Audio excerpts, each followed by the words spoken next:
Hello, everyone. This is Arriale Starbird. Today I have with me Anthony Zender. This is a Spirit Warrior Wisdom podcast where we talk about how military strategy and martial arts philosophy can be used in pro-social ways to guide our civilization toward enlightenment. And I had Anthony Zender recently on. We talked about the hero's journey and MMA as a form of hero's journey. Check that out. It's a kind of interesting show. It's kind of personal to me because that's MMA is what I want to do. But I've had some requests where people want to hear more about the Secret Space program and the Super Soldier programs. Those are very interesting topics. I've researched that for a long, long time. But Anthony's kind of an expert in that because he's had a lot of experience with that. So Anthony, hello, how are you today? Hi Ariel, I'm good, and thank you for having me on your show again. The last show was actually one of the best interviews I've done, just talking about everything we talked about and covering all the topics, martial arts, secret space program. We kind of went hero's journey. We got a lot in, so that was a good interview, and I'm looking forward to talking about the secret space program and super soldiers.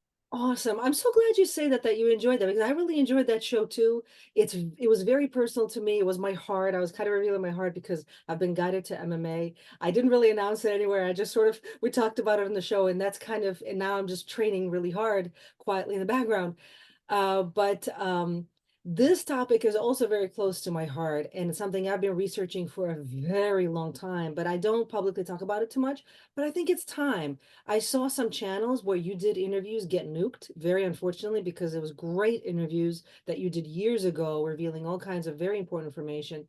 But unfortunately, this platform can be very censorious. I'm talking about YouTube, very unfortunately. But we're going to try to reveal as much information as possible that will be hopefully helpful to listeners who may have never encountered this information before. And we want to unpack it. We don't want to scare anyone. We just really want to inform and educate and hopefully inspire people as well to do their own research and find out more information about this. So as you listen to these topics, just realize we're really not trying to scare anybody, even though the topics may be scary because they're for adults, so it's really not for kids.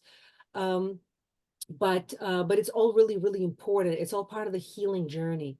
If Because there's a lot of people out there who don't know that they were part of these programs and they need to heal in order to move forward, to evolve as souls. They need to hear this information. They need to understand that this is part of our reality and we can't escape it. We can't run away from it. We have to look at it and we have to integrate the truth.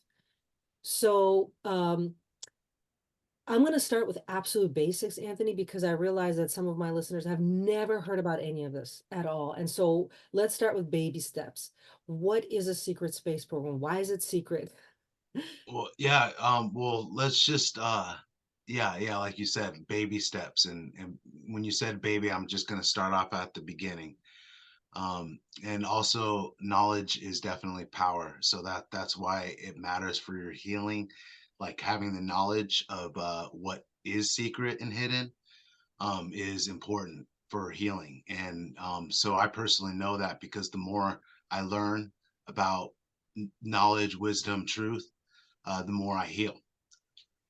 And so the okay, so you asked what is the secret space program? It obviously is a secret breakaway um society and civilization that the public does not know about because it's a breakaway civilization that uh has advanced technology that is beyond what we understand is capable for society. So it's at the highest level, black operations, black being hidden at the highest levels.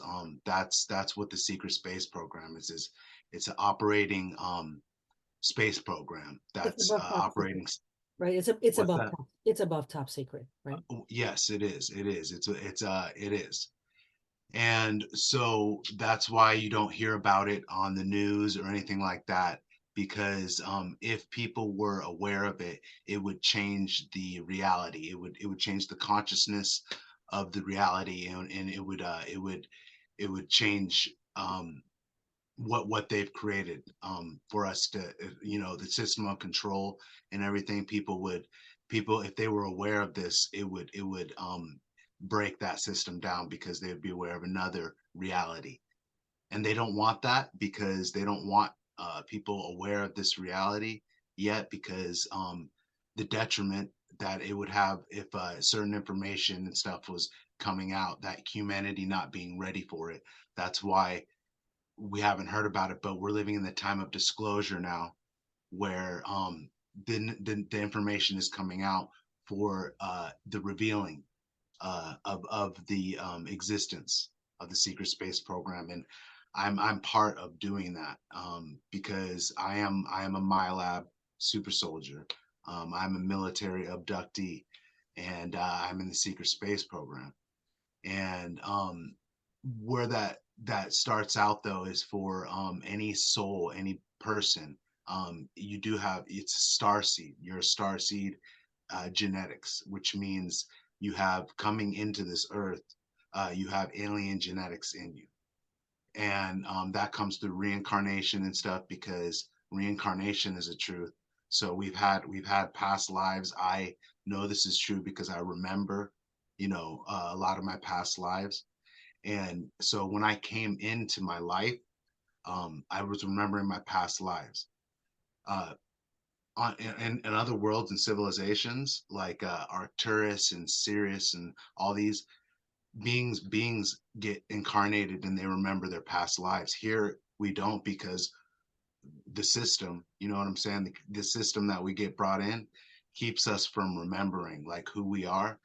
But I fortunately I came in and I remembered who I was, and I remember my past lives and alien genetics and stuff, and that's why I was a MyLab, because the alien genetics they use to operate advanced technology.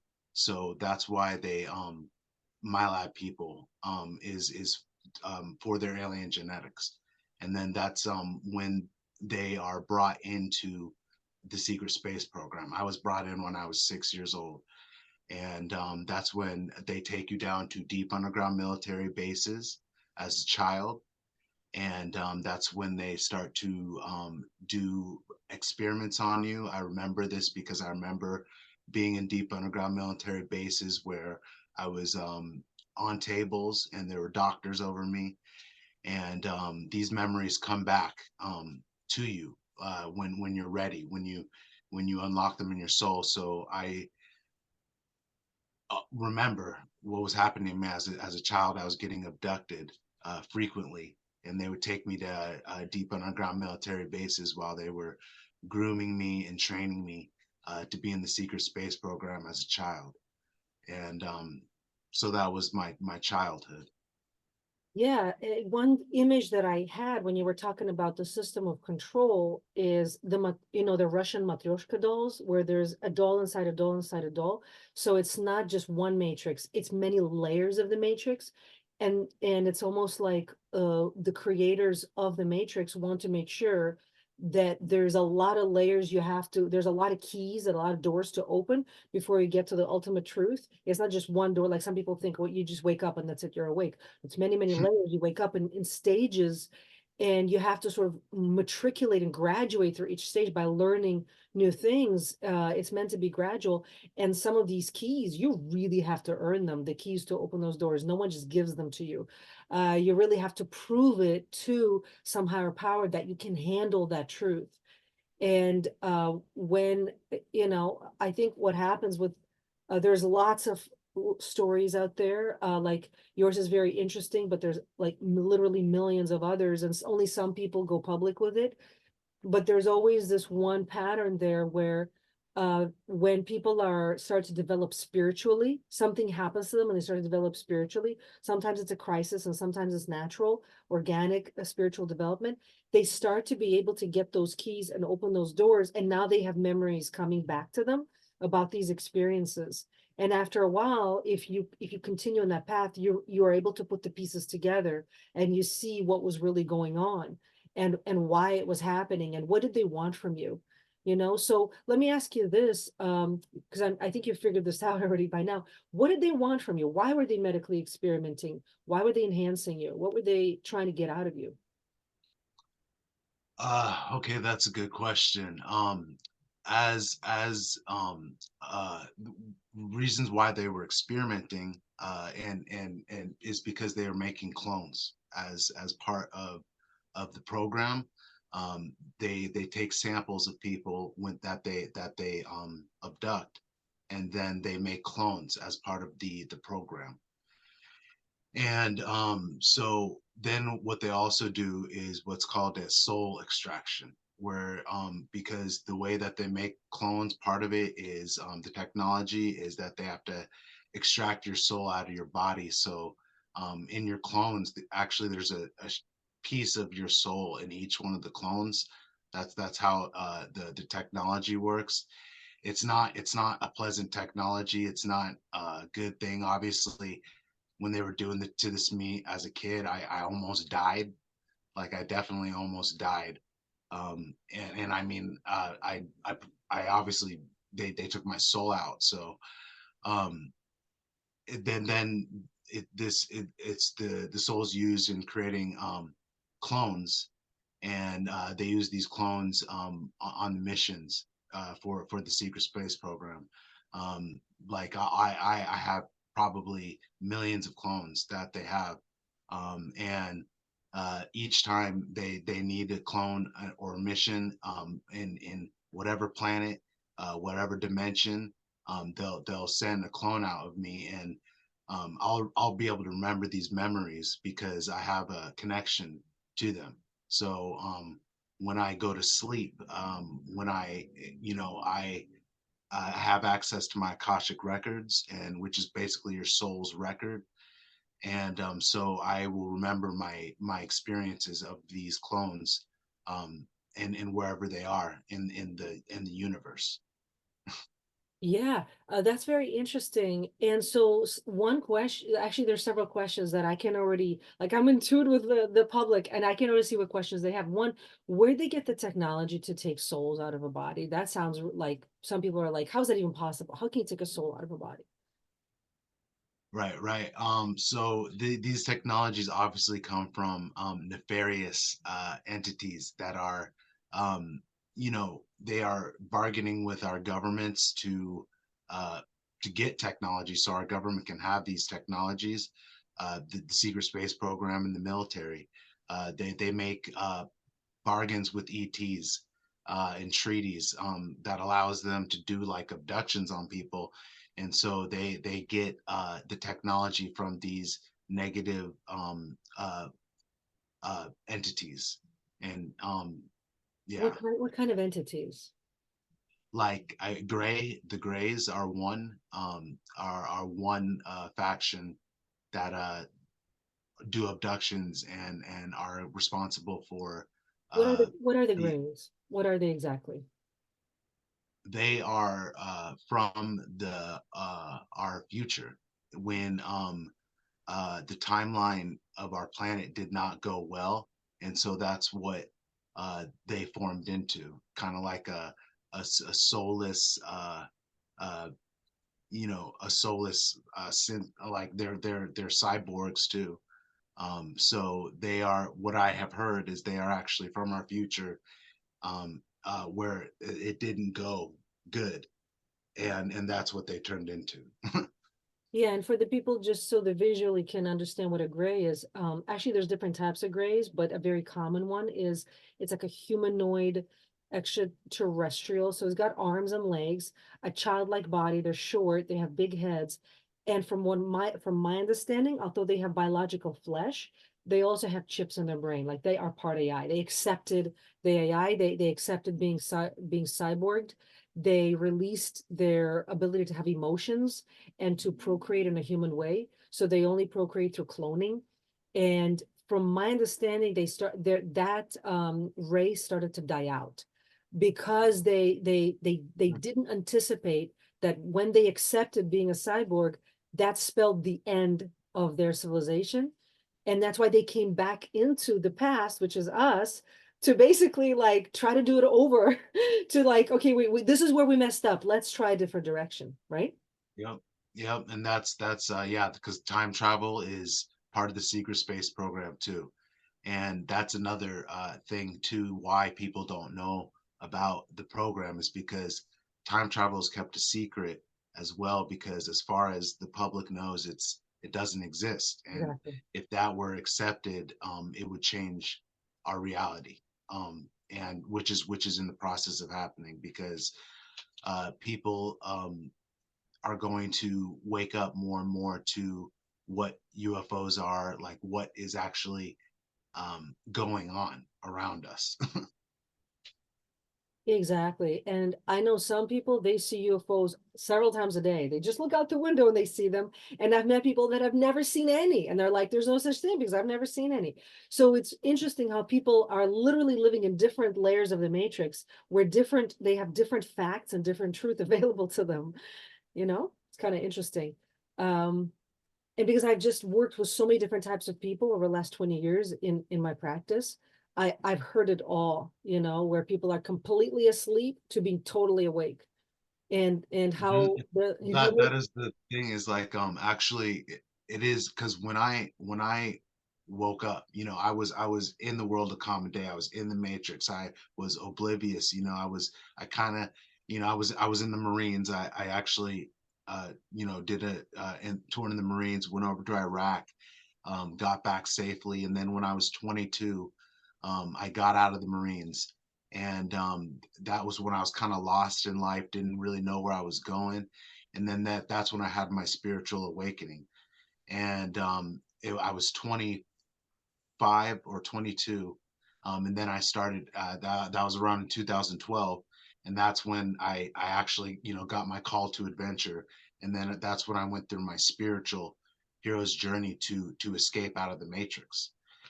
And so that's what happened to me, because I was in the world of common day. I didn't know what was going on. I was like, there's got to be something more than this, than what I'm experiencing. And then that's when I actually did take the red pill, which is a real thing you can do, because I had a dream that my star family, which are the Arcturians, when I had decided to go on my journey to truth, I actually got a dream from my star family, and they are Arcturian, and they actually were giving me a red pill, like oh, signifying that, wow. yeah, they were signifying that, okay, you took the red pill. Now you're going to see how deep the rabbit hole goes. And then that is when I stepped into the extraordinary world, and then I started to learn about UFOs and the nature of reality, and time, and started just studying everything. And in 2012, that's when I just started writing my book and going on my spiritual journey, um, which is still unfolding today. But that's my spiritual journey was the catalyst uh, to learning about everything that's been hidden, the mysteries. That once I decided I wanted to learn about the mysteries, uh, that woke me up to me being actually part of mystery schools in past lives, and that being a lineage that stays with you as a soul, because the mysteries, uh, in the mystery are contained like all the secrets. So I that got awoken in me, and so I started remembering past lives. I started to remember getting initiated in the temples of Egypt, and it was I started remembering past lives in medieval times, and like I was a knight Templar. I remember um, in one of the memories I was in a castle, and the castle was getting sieged. Like there was flaming rocks just flying in the castle, and of course I was having a dream, but that was me remembering a past life. And so the more I got into the mysteries and secrets, the more I got into my spiritual journey. And then that's when all the truth started getting revealed to me. The more uh, I learned, and the more knowledge I gained. So Very interesting. I think you took the fast track through all this. I think I took the slow track because I got reawakened in 2001. I was going to Parsons School of Design in New York City, and that's when the Twin Towers got hit by planes. And I literally watched the second plane hit the Twin Tower as I was walking to class. And I didn't realize at the time, but that precipitated my spiritual reawakening, because after that, I really started to question my mortality. And I started to realize I can't waste any time on things that are ultimately not for my highest good. I can't just be following the programs. I can't just be doing what experts tell me to do. I have to figure out my life purpose. And I started to do research, and I got all kinds of stuff. And soon after that, I met my mentor, and I spontaneously remembered a bunch of my past lives. I actually started to write a book at that time, and then I deleted the whole thing. I don't, and I can't tell you exactly why, but I had to start over. I'm like, this is not a direction. This is not right. Something's not right about this direction. I have to start over. The only valuable things that I recall in that book that I wish I didn't delete were very clear memories of having been visited by who I believe is Jesus Christ when I was a kid. Um, it's for a whole other story, but I was having some torturous experiences, and I was being visited by Jesus Christ, who was showing me how to navigate reality, and literally breaking down the matrix of reality, how it's made and how I can shapeshift it. And I remembered being taught that when I was a kid, that I can do that. And I know that was not just a dream. And there were several teaching dreams like that. And one day I'll write about it. I'm sure it will come back to me. But that was probably one of the most important experiences, when I was a kid, because I had a lot of paranormal experiences. Some of them were not really that profound, but that was probably the most important. Um, and then but some details I wrote, some details came to me when I had just freshly remembered that memory, and I wrote it in the book. Anyway, and then I meandered through life for another 20 years. So that's why I don't know why I took the long way. I don't know. Maybe I was not as confident as you are. But Well, but yeah. I mean, the way it's the way, and it's like with me, it was pretty it was the fast track. I mean, I've had my Kundalini awaken. That was when I really started questioning what was going on, because I had a Kundalini awakening. And it does, like, what it does feel like, because it's a when you have a Kundalini awakening, it's a shift between you going exoteric to esoteric, like the external to the internal, like that when your consciousness and your perception shifts, because the more inward you go, the more you know. that's And right. so, like, when it happened to me, I felt a lightning bolt of energy at the bottom of my spine, and it felt like champagne bubbles were at the bottom of my spine, and it shot up out of my head. And my friend was with me, and he looked at me and he's like, "What's wrong with you?" And I'm like, I I don't know, but then that's when I started meditating and finding out about the Kundalini and the awakening of the Kundalini, and the jet in the spine, and it being the activation to um, paranormal experiences, psychic abilities, and all of that. So that was what happened to me. And then I took the fast track, like, from there. Did something happen? Like sometimes people will have a serious illness or a car accident or a death in the family. Something physical happens that triggers their spiritual awakening. Did something happen for you? Right. No, it's spontaneous for me. And I know that it's a spiritual thing, it's probably something that I decided on the other side and stuff, that I would awaken at this time.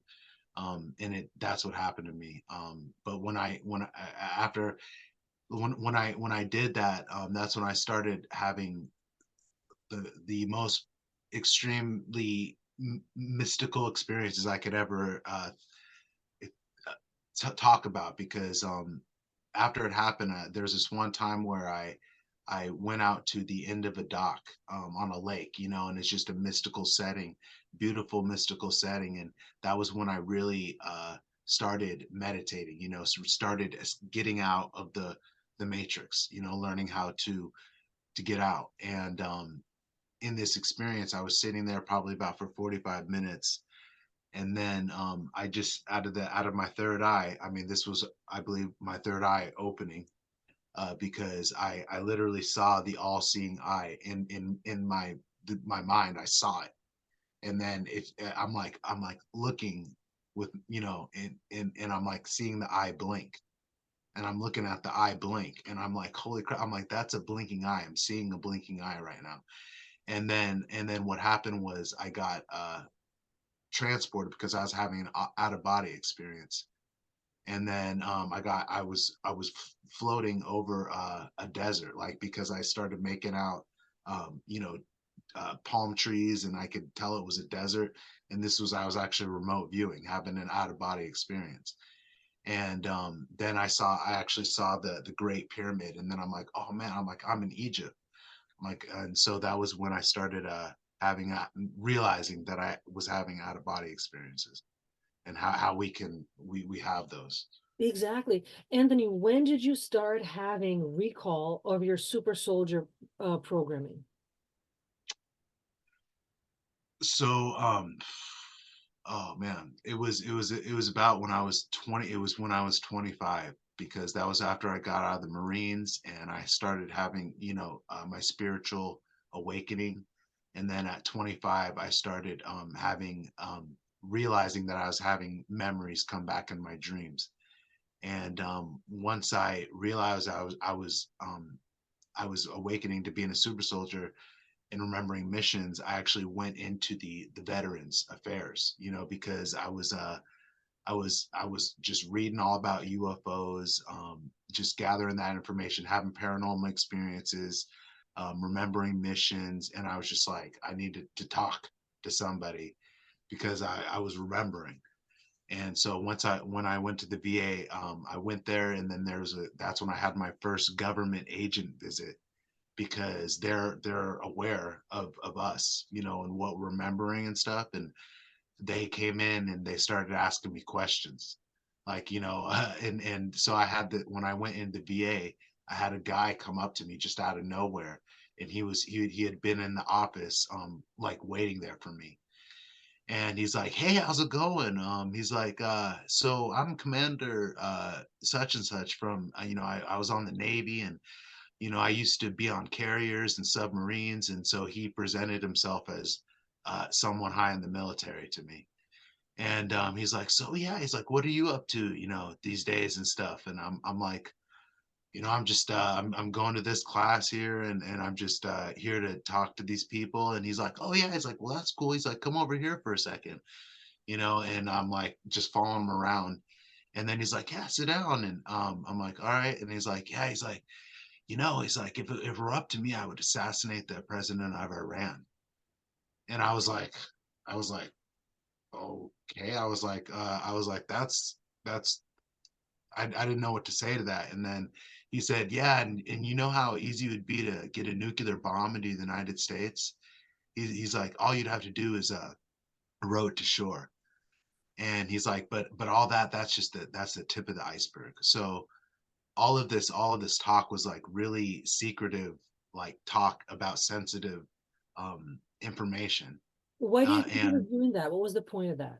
he was trying to see what I remembered about being involved in missions, being a super soldier, because these missions, being a super soldier, doing things like assassinations, doing things of that nature, like, going to battles, and as well as escort, as well as rescue missions. Like, there's all sorts of different types of missions. But he was probing to see what I remembered, which I didn't remember anything yet.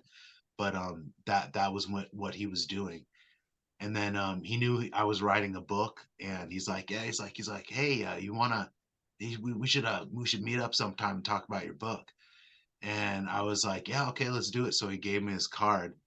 And then I actually didn't follow through on that, on going to meet him. And so, but that same guy though, because I didn't go, because they're watching people that are involved in the secret space program all the time.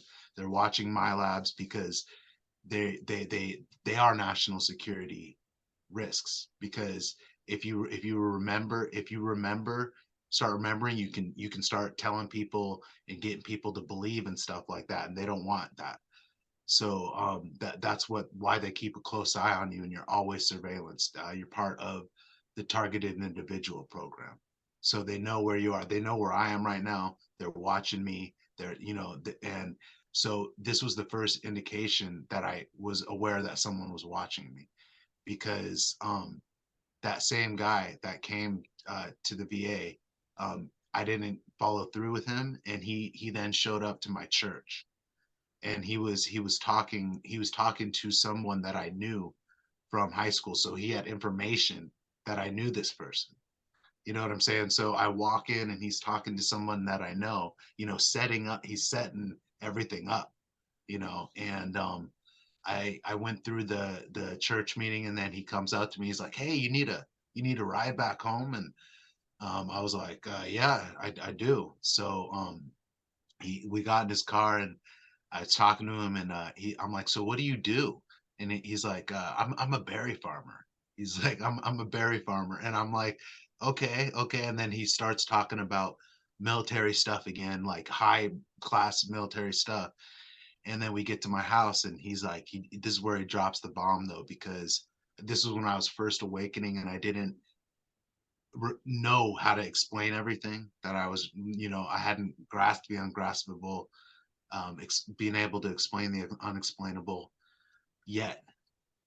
But and when I was about to leave the car, he looked at me and he's like, "Hey," he's like, though, what I've always been interested in," and he's like, "is aliens."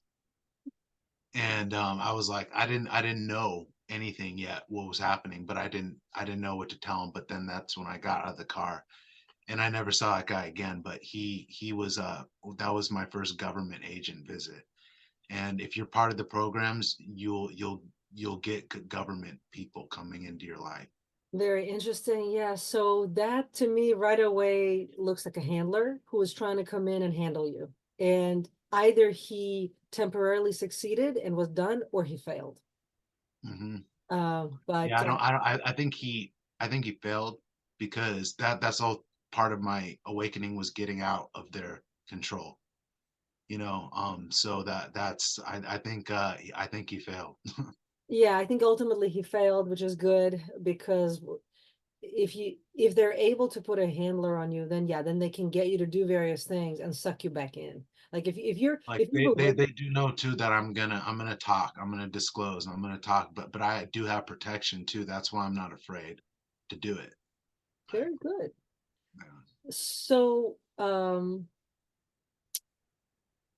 what so I may have asked this, but let's just unpack this a little more, because I think people might have an incorrect, like there's a whole generation raised on video games.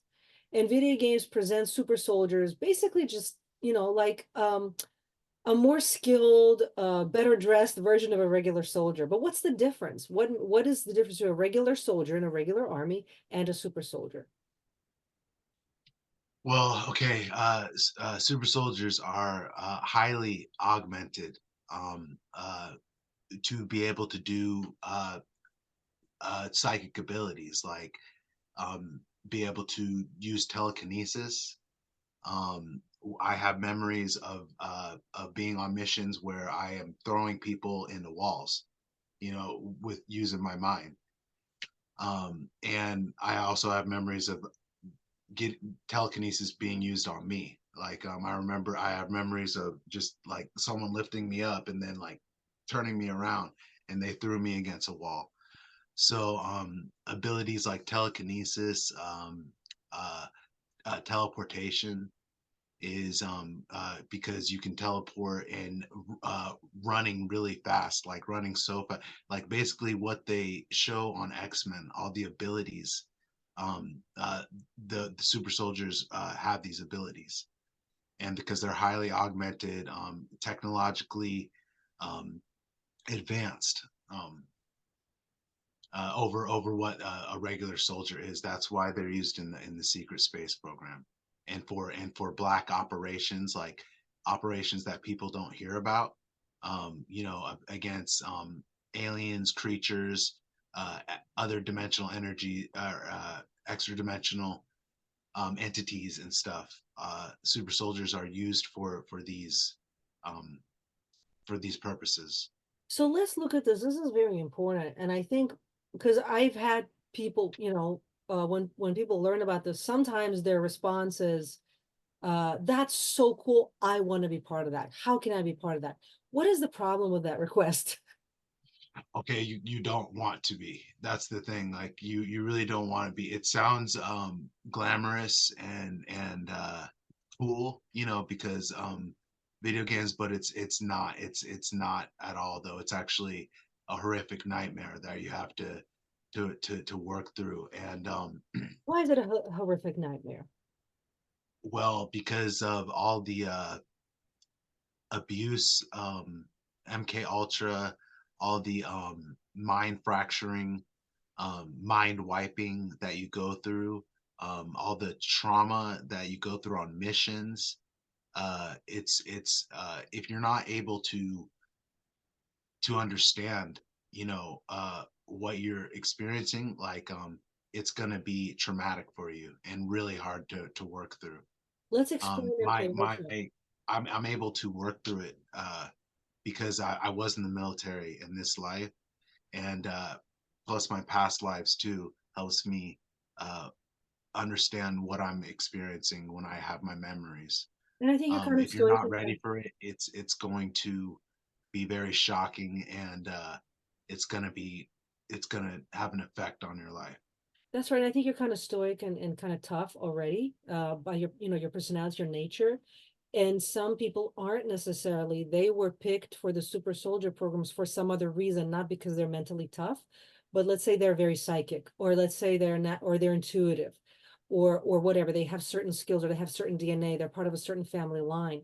They may have been picked for a variety of reasons. They're not ready for any kind of war, and they're like, they might be very, very sensitive. So I am aware that there's actually millions of people who got sucked into these programs unawares. So I would say that it's accurate to say that they were slaves, that they were forced to be in programs they didn't, on at this level, they didn't agree on. Maybe at a soul level, at a deep soul contract level, they are aware, but that's a little bit different. At this level, they were not aware. They got abducted. They got forced into it. And let's unpack MK Ultra. Some people have not heard about it. What is that, and why is that so traumatic and abusive, and what does it actually do? Okay, so MK Ultra is uh, a program that is made to fracture a mind, so that alters can be created in a person's mind. It's a what it does is, in these alters, each alter, it's part of the super soldier program, because um, each a super soldier can have thousands of different alters that can be programmed in for different things.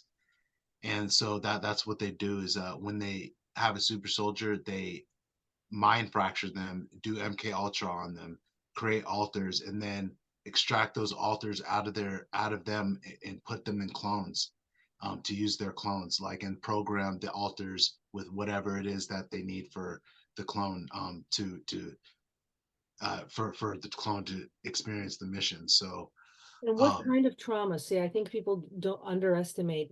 We have to spell it out because it's not obvious and it's really dark to talk about it, but we have to spell it out. Exactly what kind of trauma, what does the program entail? How does the fracturing happen?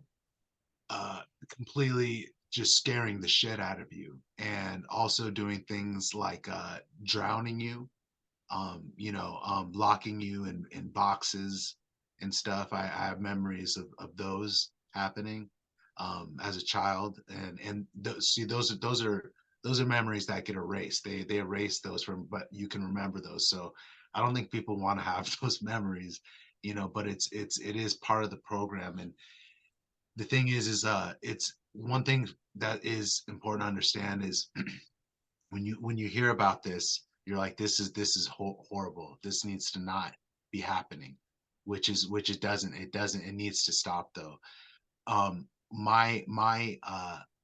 My situation is that I actually volunteered I volunteered like on a soul level to come in and be part of these programs and in to stop them, you know, to stop the abductions and to stop the children being kidnapped and all of that. So that's How do you stop it? my Because if that happens to you, then how do you stop it if it's perpetuated and done to you? right. Well, by stopping the perpetuation of it, By you by not becoming a perpetrator, right? revealing the existence of it, Mhm. and because I mean, being in it a lot gives me the authority to speak about it, you know, and stop it because I don't agree with them taking people So by you not and becoming a perpetrator, by you not becoming a handler, by you not continuing to do those things to other people, that's how you stop it. Is that accurate? that is what I'm understanding though, because I'm going through the spiritual enlightenment progression, and I'm not, like you said, perpetuating the problem. You know, Exactly. I'm definitely here to fix it and solve it and provide solutions um That's how to I the understand it. problems. And just to give people a little bit of a context, Dolores Cannon is a really, really great author. She wrote a lot of very interesting books. She's a paranormal researcher. And in her books, I believe she's the first person actually who talked about the three waves of volunteers, star seeds or extraterrestrial souls from other densities, other planets who are a little more evolved spiritually, who come to this planet because the Earth herself as a spiritual being, because the earth has a soul and a mind, and the earth sort of sent out a signal some time ago. Uh, in my understanding, the earth sent out the signal for help into the universe because there were now atomic weapons. The humans could destroy themselves and the planet, and that's such a massive risk that the earth as a living enlightened being said, whoa, whoa, whoa, we need help over here, and sent out a signal, and all of these souls came in to prevent World War III. Like World War, That is what happened. That is actually what happened though, because actually a movie called A Wrinkle in Time, you know, is actually a good thing because they make a reference. They're like, the people in the future, we heard a cry in the universe, you know, they say. And so we incarnated back in time from the future. That's where that to change the consciousness of the world so we didn't destroy ourselves like that. That's what all the star seeds, the reason for them coming in was to raise the consciousness of the planet so that we didn't destroy ourselves like we did in the past, like in Atlantis and stuff. So that was the reason for the reincarnated soul and star seeds, which we did. We succeeded because we weren't supposed to make it past 2012, and we did. So we did raise the consciousness up enough to save the planet. that's what I understand as well. And another important thing is that so as the waves of volunteers came in here, there is a like a rule in the universe. I guess it's one of the laws, one of the primal laws is called non-interference, meaning other people can't just come in here and tell earthlings what to do like that. But you can come in and become an earthling, and as an earthling, you can sort of decide how earthly affairs are going to go. But ETs can't just land on the lawn and be like, you all do this and do that. That's not allowed because, well, this is not their planet. Because a lot of people ask that, well, why, if the ETs are real, why don't they just come down and show their technology and do this and say that? It's because it's not allowed. It's not their house. They can't just come into Mhm. someone else's house and do random things here. There are laws, not laws like of a nation, but more universal laws. And so, but if a soul comes here, takes on like some of the patterns, some of the kind of like karmic lessons that are here, including some of these very, very dark places, some of these family lines that got trapped in very dark places, going into these satanic families and these groups, these programs that torture kids.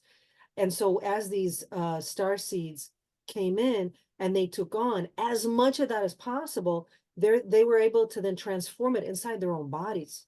And that's allowed. That's not interference because you took that. That's you Yeah, now. yeah. And That's a good point.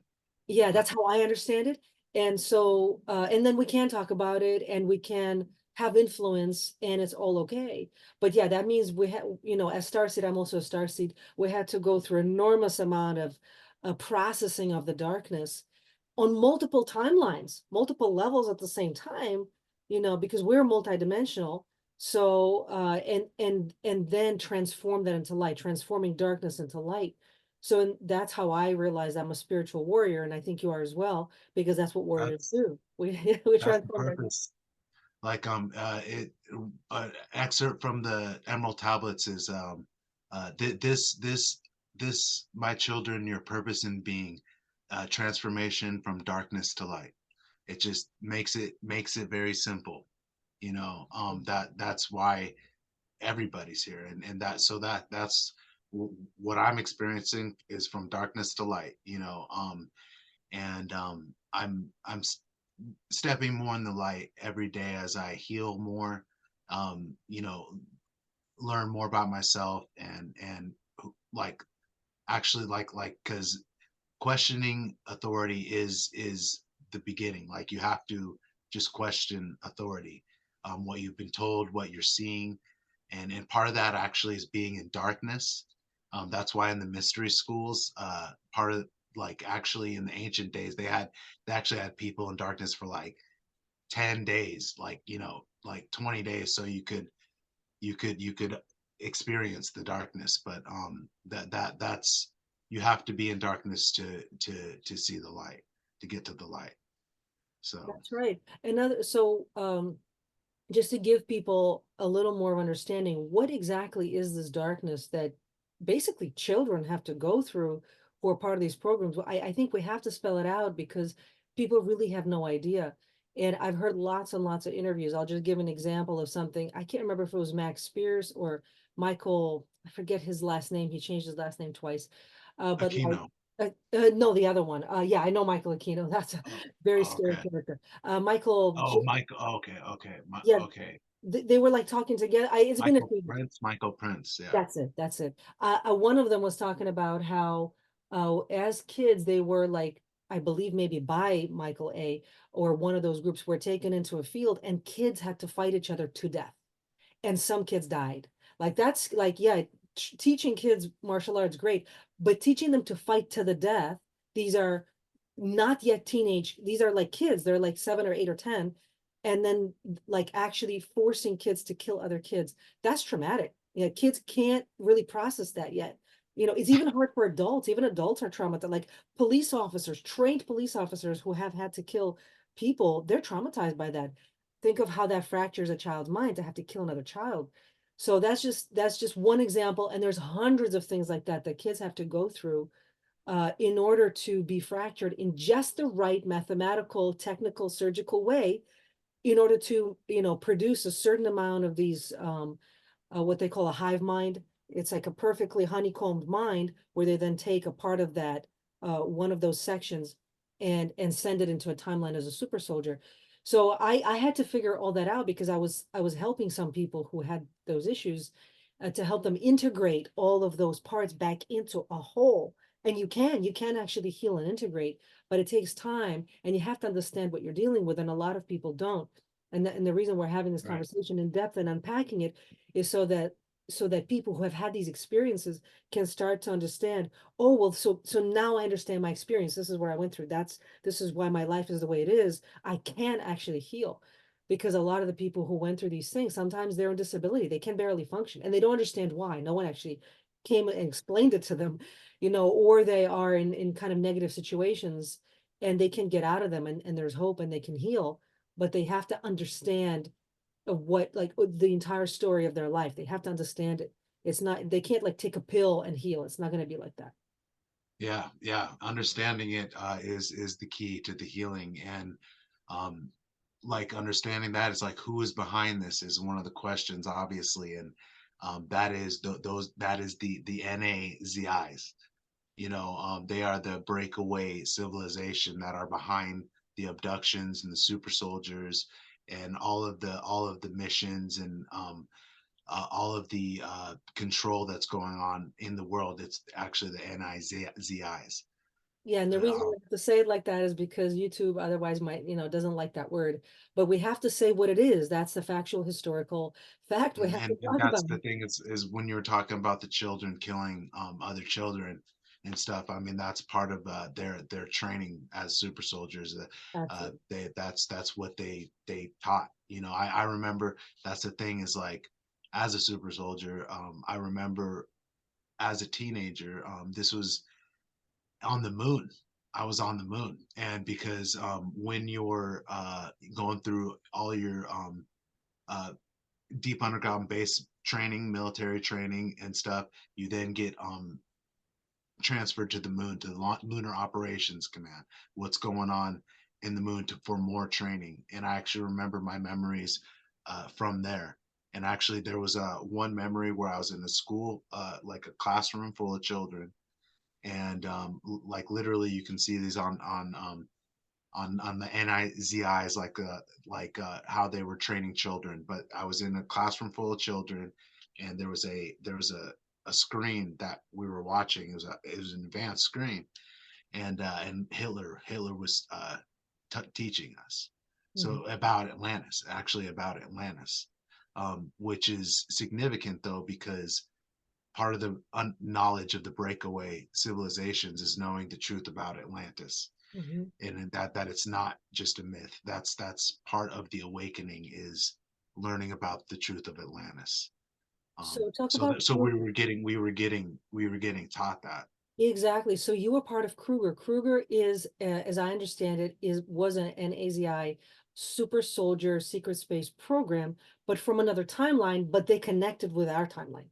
Like they True. actually take people from our timeline too into their program, right? And you were part of that, right? Yeah, that I am, and I've been over there, to where their timeline is, and it's much more efficient, it's more advanced than being over here. They're definitely they're in another dimension, but it's everything's ran well. It's just the government is different, and it's more advanced. So what is in the process is happening is we're looking to bring uh, a new system and government into this world, which is actually happening right now. The next form of government is called a meritocracy, and that's what we're going to graduate into is a meritocracy, which is all the best people are in the best positions, the most meritorious people. So this eliminates privilege, and there's a lot more to a meritocracy, but this is the way of the future. This is how it's going to be. This is a Star Trek civilization. This is a government of the future, and so this is what we're going to experience here in our future is a meritocracy. Meritocracy sounds fantastic to me because I really don't like how people can basically manipulate their way through a system, or there are some, like I'm in New York City and I see a lot of manipulation of the system here, and I see how basically you can buy your way into things, you can manipulate your way, you can strong arm your way into things with mafia tactics. That is going to come to an end. That I'm telling you, the system is at an end. Actually, it's falling right now because all of the old world order, all the elite, they're all getting taken out. You know what I'm saying? So That's how that, but I'll be honest with you, the idea that even though, like, I remember James Rink, by the way, for our listeners, look up James Rink. He's also super soldier. He has his own channel, Super Soldier Talk. He's interviewed hundreds and hundreds of other super soldiers, all different stories. It's not all the same. It's not all copycat. It's totally different people. Sometimes the information overlaps, but you can tell they're real. I can tell they're real people. They're not making it up. Um, well, maybe somebody's making it up, but a lot of it is real. Or they believe it is. But one thing he mentioned about Kruger is that, well, they're positive. They're positive NAZIs. In their timeline, they embrace the Jews and they're positive. And I'm like, okay, that could be true, but that's still kind of scary. Like that's a scary idea if it's a NAZI group that is managing our transition into an enlightened world. Like I'm a little skeptical of that. that's a good point, but I can assure you that the future is brighter. Like it is a marathon. Like it is a Star Trek civilization. If you can, that's the next level, type 1 civilization from a type 0, because we're at a type 0 right now. We're going to graduate to a type 1. That's what's in the process of happening, and that's going to be a new system, new government, new economic, new religious Okay, this is paradigm. so important. This is really important, Anthony. Let's unpack this because I know people are going to say, "What do you mean we're type 0? We're so advanced." Yeah, no, no, we're not.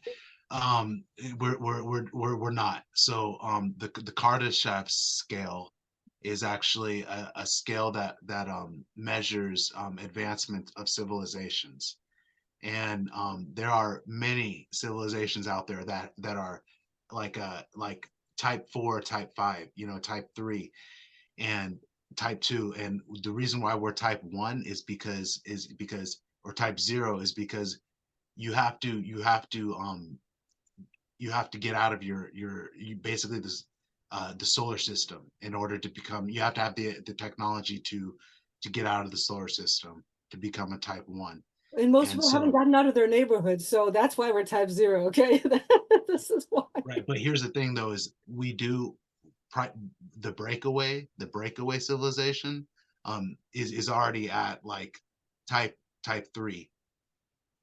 You know what I'm saying? So, but we have to raise ourselves up and meet our friends in higher places halfway.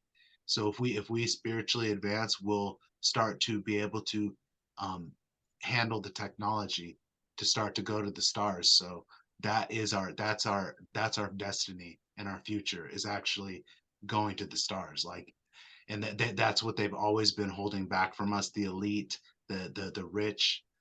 They've been holding back the technology, but their time is coming to an end, and our time is at hand.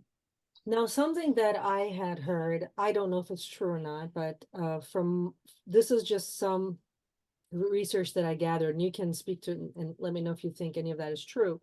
At some point in the last 5, 6, 7 years, the leaders, like the white Draco leaders of some of the, I'm talking about the negative ones, um, they basically abandoned, completely just left and abandoned a lot of the human and the hybrid populations here in the elite groups, because basically the good guys who are so powerful arrived and the bad guys just ran away. Like they're really cowards. They just ran away and abandoned these elite groups. So these elite groups were left without leadership. So they kind of went through the motions with a lot of the stuff that they were doing before, but it wasn't working anymore. And some of them just fell away, and that's part of the reason why everything's falling apart. And some of them converted, they defected, they went to the light, and they're trying to do good now. You can kind of see some of them are trying to do good. I won't name names at this moment, but you can, there's some of them have YouTube channels, they're talking about it, how they used to be part of the dark groups, and now they're just talking about everything. They're just teaching, they're just disclosing, this is what we did, but we're not doing that anymore. And some of them actually left the planet, and like a whole group of them supposedly went to Venus, because they want to stay negative, but and they have their own path, but they see themselves as positive. So they're like, we have no future on this planet. So they all went to Venus to continue their life over there. They're supposedly very, very advanced. I don't know if they're type 1 or 2, but they are in a way part of the breakaway, but they were here on this Mhm. planet. So do you think any of that is true? Oh no, that does sound like what has been going on though, because as our friends in higher places have been coming in to help us, the darkness, they don't want any part of the light. Like, because these ships, these beings are so advanced that's why the darkness is fleeing. Like, that's why we're still here, is because we got help from like the Arcturians. They're six-dimensional beings, you know what I'm saying? So they have the lower dimensional beings that have been in control here don't want any part of that. That's why they're fleeing to other places. You know what I'm saying? That's why there is wars going on, knocking them out. We're taking out deep underground military bases. That's been going on, as we're getting rid of the darkness. So yeah, I would say that there are entities and stuff fleeing to other places and stuff as they're getting taken care of, because that's Okay. what's happening. That's good. Thank you for confirming that. Another thing that I have a sense about, some of it based on research, and some of it is kind of my own guidance, my own impression of what's going on in the world, is that we did successfully prevent World War III. Some of these darker groups, they're just hell-bent on creating World War III. They really want to do it, but they don't have the mystical powers anymore. They don't have the higher powers in high places. Also, their technology doesn't work the way they thought it did, or they thought it would. And also these higher, powerful, positive beings, they can just stop it. They can come in and disable all the technology. It's like child's games for them. It's nothing for them. But these dark forces, they are so arrogant. They are so blinded by their hate, by their satanic ideology, that they're basically, it's the equivalent of trash talking. They're doing global trash talking. They're just trash talking at each other, hoping that it will spark a World War III. But that's all it is. There isn't going to be a World War III. They're going to fail, and they're going to expose themselves as the idiots trash talking like teenagers on a playground, accomplishing nothing whatsoever, just wasting energy. Does that sound accurate? Yes, it does. I mean, it's part of us awakening. Is just this all has to all the wars, all the famine, all of it needs to happen for in order for us, the people, to wake up and actually demand something different, and then actually come together as one. Which actually, that is the purpose of the government in the future, is a meritocracy, is because it will bring everybody together. And because there's a new economic system involved, a new religious system that replaces the old Abrahamic faiths, and there's a new economic system that replaces capitalistic free market Zionist capitalism, which is predatory capitalism, which is why our world is the way it is, why the 1% have all the money, and then we are all left with nothing. That's from free market capitalism. So the new system is actually national and social capitalism, which doesn't allow for certain people to gain excessive amounts of wealth, and then also it doesn't allow for certain families to pass down their wealth to down the line, so that they can just pass on the power to someone that doesn't deserve it. You know what I'm saying? That is how they have kept their power. The elite, they've kept their power to be able, by being able to pass down their money. So, like, an example would be like someone like Paris Hilton. You know what I'm saying? Inheriting, millions of dollars, and so that's what's been wrong with our system. So this new economic system keeps them from passing down their money down the line, so they can't just pass on their power. So through 100% inheritance tax, which is going to be the way of the future, it keeps the elite from passing down their money, and it actually puts the money back into the government. And so that is what's going to be one of the changes that's going to be happening in the future with the economic system, the political system, and the religious system. That's very interesting that you say that. From my angle, when people tell me about, oh, there's a small group, and people have different ideas of who this small group is. I'm not disagreeing with you or anything. So just giving it a perspective, like when people say it's the NAZIs, or it's the Zionists, or it's this brotherhood, or it's the Freemasons. I'm like, those are actually small groups. When I look around me, I see people engaging in all kinds of vice by choice. Nobody's making them do it. They like to be evil. They like to smoke and drink and do bad things, and do things that are harming their body and harming their mind. So when someone tells me there's a small group that's making everybody, enslaving everybody, like maybe from a magical perspective, but what I see is people enjoying their vice. I know, because it took me a very long time. I kind of live like a warrior monk. I have a very kind of ascetic lifestyle that I really like. It's a highly disciplined lifestyle. And I can tell that most people could do what I do, but they choose not to, because they like to drink and smoke and gamble and do drugs and waste time, and just have lots of meaningless relationships and get sick, and it's like, well, nobody's making them do that. They're doing it of their own volition. So it's like, how can you I feel like if we really were to move our civilization forward, it has to be at the level of personal choice. People have to choose to want to choose virtue, to choose good, because they want to. You can't ultimately Like you can't ultimately enslave someone who doesn't want to be enslaved. Like I feel like I'm always fighting for freedom and I fight all the time. And people have certainly tried to enslave me and did at some point, but I'm not a slave anymore. I'm not a victim of anybody. I'm a free person. I can choose what I want to do, and I choose a disciplined lifestyle. I choose to be healthy. I invest all of my energy and time and resources into being healthy, and it's hard work. Definitely a good choice. Yeah. So It's it's a good like choice. so it's like how yeah, you can bring in a new system, but people have to want it. They have to take to it. They have to realize Right. Well, otherwise that's it's the gonna thing keep doing is bad things? that you're right about people wanting it, but the conditions of the world and what we're in, it's going to get to a point to where as a collective we're going to want something else. And knowing that there's something else is part of why I'm here too, because I mean I'm coming from the future, and I'm saying I'm not saying this for no reason that there's going to be a new economic system, a new political system, a new religious system. I'm not saying that for no reason.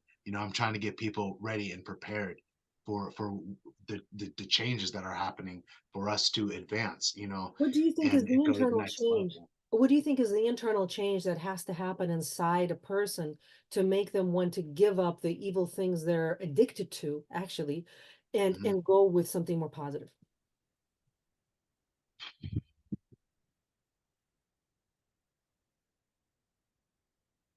It's like you said, it's a personal choice, but you have to see what's going on around you, and you have to desire for the things around you to change. That's what having manipulation over the matrix is, and that's what in Neo and the Matrix. That's what he inevitably, that was his reward, in his hero's journey, was he was able to understand that he could create reality, change reality. And so that's one thing they have been able to keep us from knowing that we can do, even though that so if people knew what they were capable of, they would want to change. That's a very interesting point. If they knew what they were capable of, so maybe it's because they feel helpless and they feel, however it is that they feel. Um, I think the learned helplessness, right? I think that's the word we're looking for. Where, like, if you've been tortured and beaten down, you think you can't leave. Like the dogs in that experiment, right? That were Mhm, electrocuted. You know what I'm talking about, right? The experiment with the dogs where they took several groups of dogs. One group of dogs was in a non-closed space. So, but they were being electrocuted and they ran away. They were able to run away. And then another group of dogs in a closed space where they could not run away and they were being electrocuted and they couldn't run away. And since they were puppies, basically the second group learned I can't run away no matter what I do. I just exhaust myself and I can't run away. And then when they grew up, even when they were placed in an open environment and electrocuted, they were not running anywhere. And the scientists literally had to go in and physically drag them out many, many times to show them you can actually run away. And some of them then learned to run away, and some never did. Some, even though they were shown that you could leave, they still remained with the mhm. learned helplessness to death, basically. And so I think that some people have that. It's very sad. And the question is, how did this happen? Why are some people in such deep sense of, I guess, despair and learned helplessness that no matter how many times the red pill is offered to them, maybe they even take it, but they still remain trapped. Why does that happen?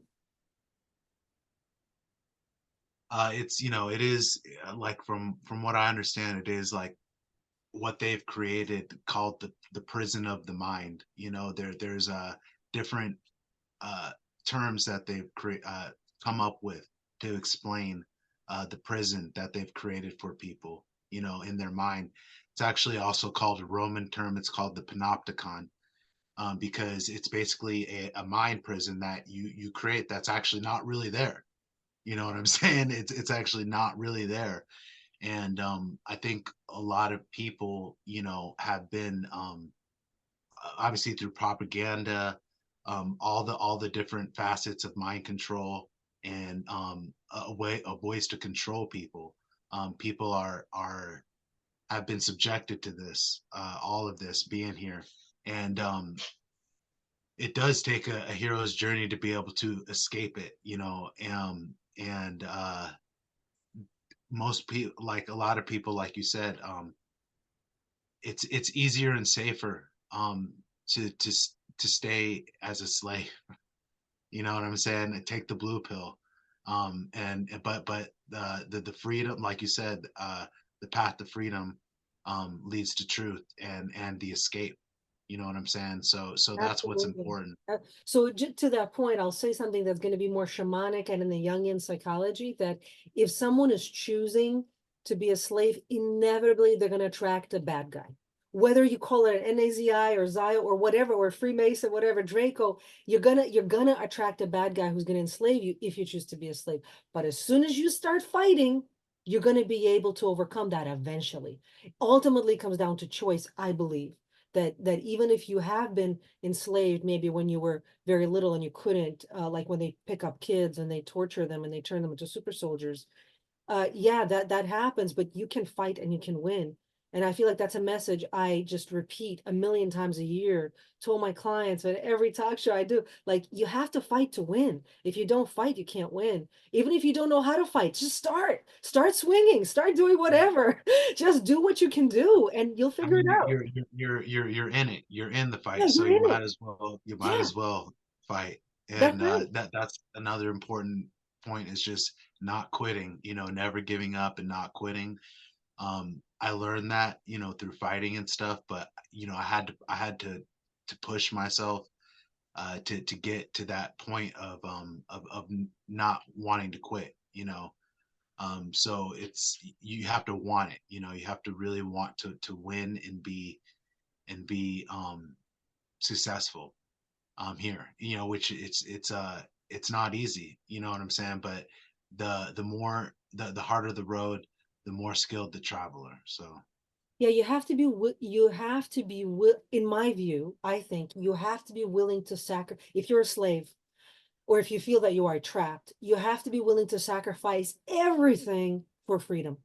You might die, you might even sacrifice your life, you might literally die, but you're going to be better off, you're going to be freer if you're dead than living as a slave, because that's no life. That's just death too, just different kinds of death, right? right. And yeah, I'm telling you, we're living in times of revolution, because this is going to be a hundredth monkey. More and more people are going to be waking up to this truth that there's something wrong with the world, and that actually is that we're being enslaved. You know what I'm saying? And then so we have to all start waking up to it, and we are. Yeah, and but once we all start to wake up to that, we can start to fight. To for our freedom, and that's what's happening right now. It's just it's we're going to be free. That's humanity's destiny, as I far think as I I know. think so too. And I think that I could be wrong, but I don't think it's all at once. I don't think it's a wholesale kind of freedom. I think that each person individually arrives at it when they are ready. And it could take like different decades and different generations to get there. So maybe like in one generation, they work through some aspect of the freedom, but they never quite get it. But the next generation gets it. But the next generation has to win that freedom for themselves. You don't inherit it. And I always wondered, why is that? And it's because it's a very personal choice ultimately, you know. Right, that's the thing, is that describes a meritocracy, because you have to, like you said, you don't you have to earn it for yourself. That's the key. You don't Exactly. want to be given anything. Because if you're given, then you didn't have to fight for it. If you didn't have to fight for it, you don't understand the price and the value. You could lose it. It could and be taken away from you and you won't even know what you lost, right? and that's what actually the elite, the people in privilege, that's what's the difference is between us and them, is because they've already had everything, and it's been easy and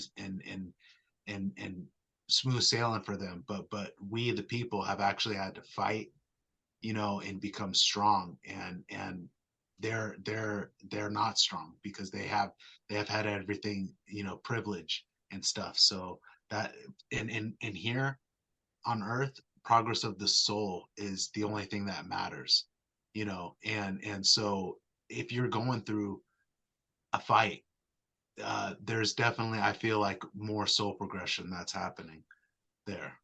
Very interesting point. Yes. And when we're talking about a fight, I think of it more like, yeah, it could be a fight with fists and weapons, but a lot of it is a fight at the level of soul and mind, where you are uh, fighting to preserve truth, to speak your truth, to be who you are, to grow as a person, to not be caged in or boxed in by various matrices. Um, and it's kind of it's a really a spiritual war first, and then if you don't win it at the level of spirit, then that war can eventually sort of become more physical, and then you might have to fight someone physically too. But if you can win it at the spiritual, maybe you don't have to have a physical fight. That's kind of how I see it, you know. Yeah, me too, because the point is to win without fighting. Yes, if you can, absolutely. But sometimes I think that we may not know how, so we might have to have a physical experience, confrontation with somebody to learn, what to learn from that. So then maybe we don't have to do that as much. Right. Another question that I've been asked a lot by people who are more religious, is like strong people who have strong faith. Let's say a Christian person who might have a sincere faith in the biblical religion.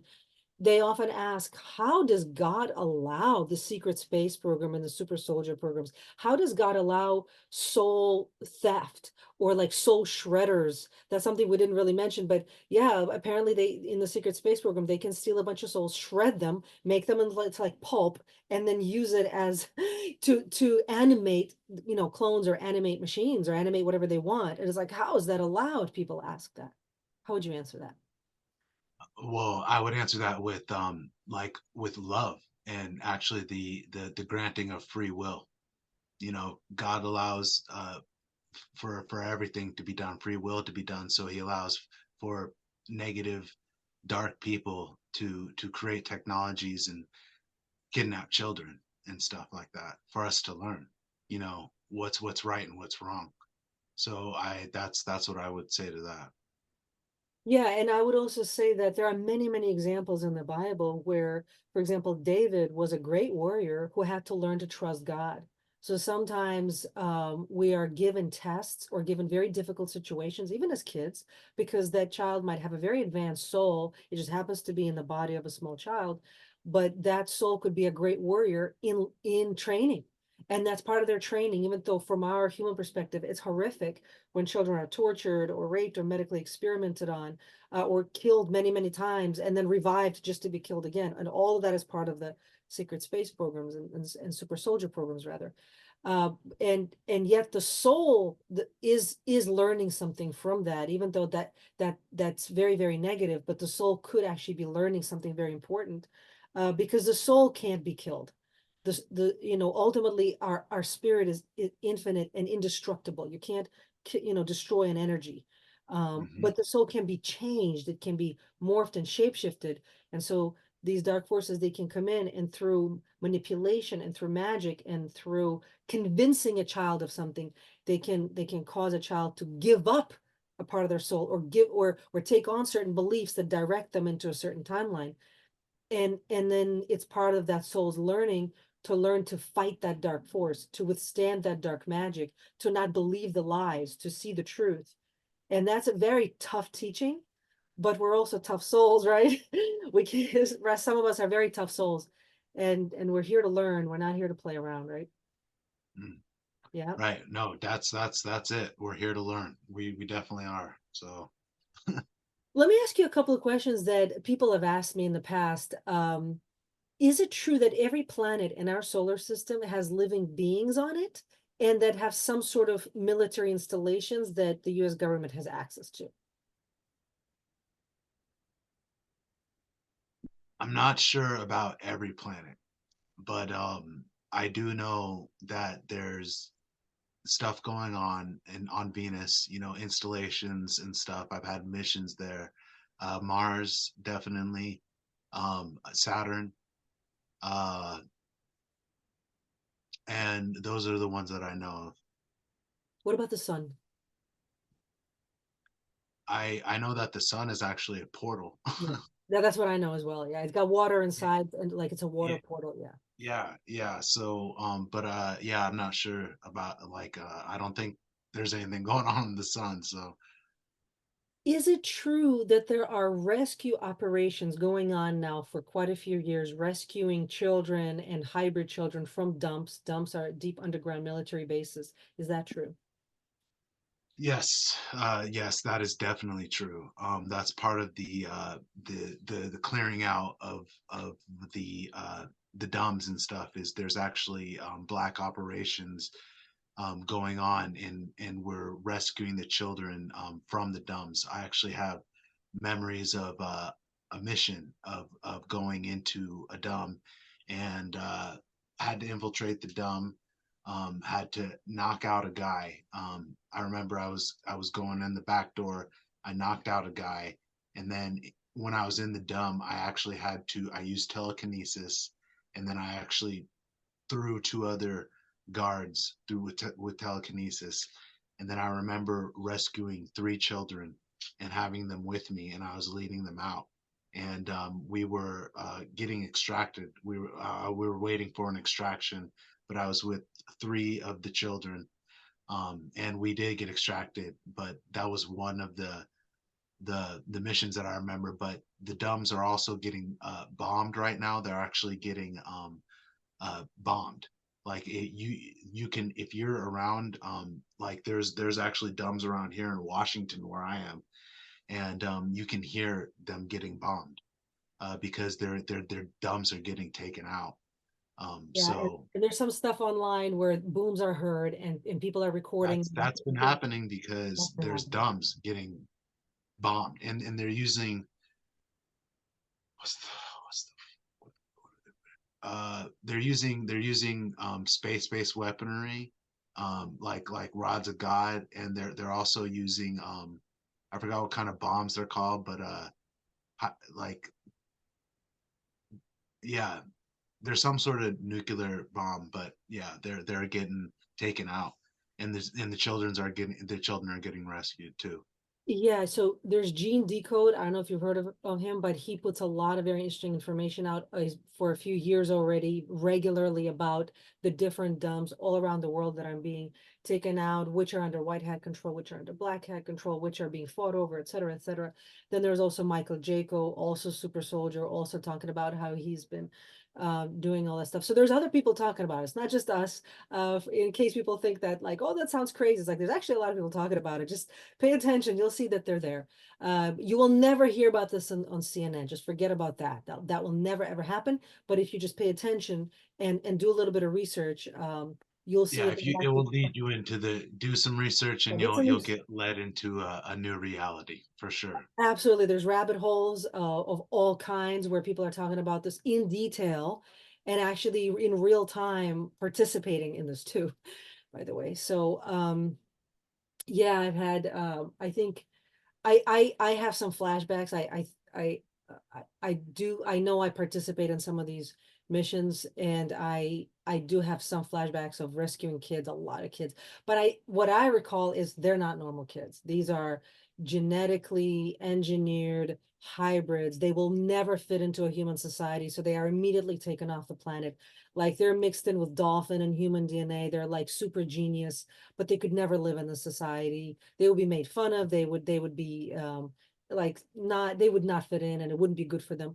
So they're removed and they need therapy obviously because they some of them all they know is that they were born and bred in these dumps that Yeah, it is unfortunate. Like it's sad. It's so sad, but yeah. it's getting dealt with and taken care of. And I know it is because I'm part of the missions. So, and I'm Yeah. like as above, so below too, because what I'm doing in my super soldier um life, I'm doing here too because I'm doing disclosure. So I'm doing it on both levels. I'm definitely doing the mission on both levels. Yeah, I feel like when you really discover the self, who you really are, and what you're meant to do here, you're going to be congruent. You're going to be, serving the same positive force on all the levels that you exist on. You know, That's part of what, illumination is all about, is actually making contact with your higher self, which is your soul. And my experiences in my life have led me to understand that I have made contact with my higher self. I'm integrated and merged. Um, and when you have dreams, and you're experiencing multidimensional reality, that's an indication that you have contact with your higher self. absolutely. So another thing that a lot of super soldiers talk about is after they have done, we didn't really talk about the 20 and back. Maybe we should do that first. Yeah, let's do that first, and then I'll get into the second question. So people talk about a 20 and back. What is that? So a 20 and back is a term, a tour, that is a time travel tour that you you get utilized for the secret space program. They have the ability to basically put a chronospherical bubble around you, and then take you out of time, to where they are coming from, whatever year they're coming from. They can take you out of time, to do a term, of service, which is 20 years, to whatever time that you're taken in. So um, most super soldiers are taken on 20 and backs, to the future, and then once they're done with their term, they're replaced back in this time, like nothing happened. Like they'll experience 20 years of service, and then they'll get their mind wiped, because this is what happened to me, because I get taken. uh I remember getting taken, for a 20 and back, and then them putting me in a trip chair. I was sitting in a trip chair, and basically they were telling me they were sending me back, and then they wiped my memory, sent me back, and then once you are over there, you come back, and then it's like maybe second or 2 second passes, in our time frame, but we've been gone for 20 years, so we have all that packed in us, which will come out as you get more spiritually knowledgeable. But that's what the main basis of a 20 and back is. That's how I understand it too. And just to unpack that for a listener who that maybe someone said, "What? I don't understand how that is impossible." So to sort of even go back a little bit, so there is the idea of quantum reality where there's many timelines happening at once. And in each timeline that's closest to ours, it might just be a little bit different from ours. And the further the timelines are out, the more different they are. But there's infinite number of timelines, and you can create timelines, and you can actually snap timelines back into the main one that you're in. All that is possible with quantum physics. Actually, it's even like scientifically found. You can read articles on it now. It just most people don't, I think, understand it, but it exists. So the idea is that a person could be a part of their soul, or an instance of them could be taken out of our current timeline and placed in a different timeline where they age differently. They age in this other. So let's say someone who's part of the super soldier programs, they're an instance of their soul is put into a service wherever, whether it's in the dumps or another planet or just elsewhere. There's still a timeline where they're continuing in their family home as a kid doing their normal life. But at the same time, that's going to sound really strange, but at the same time, there's another timeline where no, where you've actually been abducted, taken out of your home, and put in service in the military somewhere else. And from my understanding, once they have you, they put you in as many 20 and backs as possible.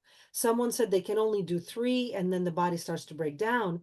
But I think they hacked it. I know some super soldier programs actually hacked it, and they can do 6 or 10. They could have It's hundreds of years of service from you as a slave, basically, for free. They don't pay you for this. They just put you in them. And then when they are done with you, then they put you back in that original person, in that original child soul. But now this 5-year-old or 6-year-old now has potentially hundreds of years worth of memories of trauma and baggage that they're going to have to deal with suddenly, and a lot. Yeah, And that's how it works. That's how the program works. And phew, yeah, that's a lot. And I forgot what I was going to say there because yeah, that was a lot to unpack. But you're yeah. And why is that important, right? Because someone might say, well, that has nothing to do with me. I mean, that's very sad for those people, but what does that have to do with me? The reason it's so important is because there's millions of people who this was done to and they're unaware. They're just living Mhm, their life and they're having dreams, they're having indications, they're having red flags, they're having symptoms that are clearly from the trauma in their service. There's no VA helping them. No agent is coming to them to tell them, oh, actually, you were part of this. They're just suffering with this. Sometimes their bodies are so broken down from all the drugs and all the medication, all the surgeries that were done on them. They're literally on disability. They can barely function and they don't understand why. And in some cases, they get help. They get help and they're put into certain positions and they just think it's luck or something. So for a variety of reasons, it is definitely for a variety of reasons, they might be able to find out by analyzing their symptoms or analyzing those red flags in their life, whether they're negative or positive. For some reason, people are affected differently by this. Some are very broken down by this, and some are like propelled into success by this. Interestingly, mhm, but whatever it is, you need to know the truth about yourself. If you have hundreds of years or even 60 years, let's say you were taken on 320 and back, so that's 60 years. If you have 60 or hundreds of years, potentially thousands, who knows what they can do of experience within your soul, you got to know about it. That's part of you. You can't evolve as a person, as an enlightened being. If you want to be authentic in yourself, you can't evolve beyond a certain point if you don't know this about yourself. You have to be able to open all those chapters of your life and see them very, very clearly, especially if you have trauma. Whether trauma was done to you, or very possible you did something negative to someone else, because in those programs as a slave, you are forced to perform service that maybe you would have disagreed with, but you have to because they make you do whatever they want you to do. Maybe you had to kill civilians or torture other people or whatever it is. You have to remember it. Doesn't mean you have to live with guilt, but you have to know that you did it and mhm. and integrate That's the yeah, truth of your that's a good experience. point. Yeah, you have to That's integrate the all truth that's of all your good. experience. Yeah. I'm sorry, what were you gonna say? No, that's all really important. Even though, you could have been asked to do things that you didn't want to do, and which is the case, you do need to know about it. And finding out about this is key, like, because like you said, uh I found out that I had been involved in over 4,500 missions. So that's like a lot. I got those from, yeah, from my files, so that's how many times they've like mind wiped me in memory, and they just keep doing it. But from what I understand, though, I'm being utilized for uh purposes that are working for the benefit of humanity. So yes, that's what my purpose is in this. And it's so important you say that because I think that that is part, if someone has been part of the super soldier program, it's very likely we started out in the negative ones because that's how they start out. But as a soul, you evolve out of that and you fight that and you eventually learn how to use those powers for good, for noble causes. And so like I can say, Yeah, so you're not misused anymore. so you're not You learn misused how to anymore. That's learn how right. to use yourself correctly, so you're not misused. That's right. And it happens for different people in different ways. I can say that for me, I just kind of have a sense about it. If I recall correctly, when I was younger, I was part of Kruger as well. But then that contract was bought by, I believe it was Space Force. That's who I think it was. And they changed it to at will contract. Whereas Kruger or these other, operations Basically, if what they could just pick me up when they wanted me and use Yeah. me for whatever mission. I didn't really, you're a slave. You just do whatever you're told, or something bad's going to happen.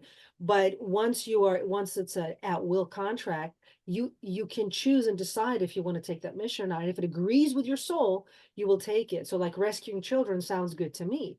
But at the Hmm. same time, I wonder, I'll be honest with you, Anthony, if we're, you know, all of these secret groups, if they're secret, who's overseeing that? Because if we're rescuing kids from the really bad operations and putting them into better groups, but who's to say that those better groups are also not somehow misusing power? Like who's checking the checkers? You know what I mean? That's good question. And there are groups like that are very high level, like the Labyrinth group and Cordium. These are the ACIO.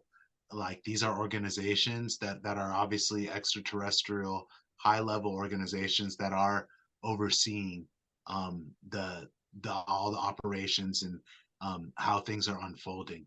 Like these are the groups, like extraterrestrial kind of councils, that like Labyrinth group, Cordium, the ACIO, like they are would be in the ones overseeing things.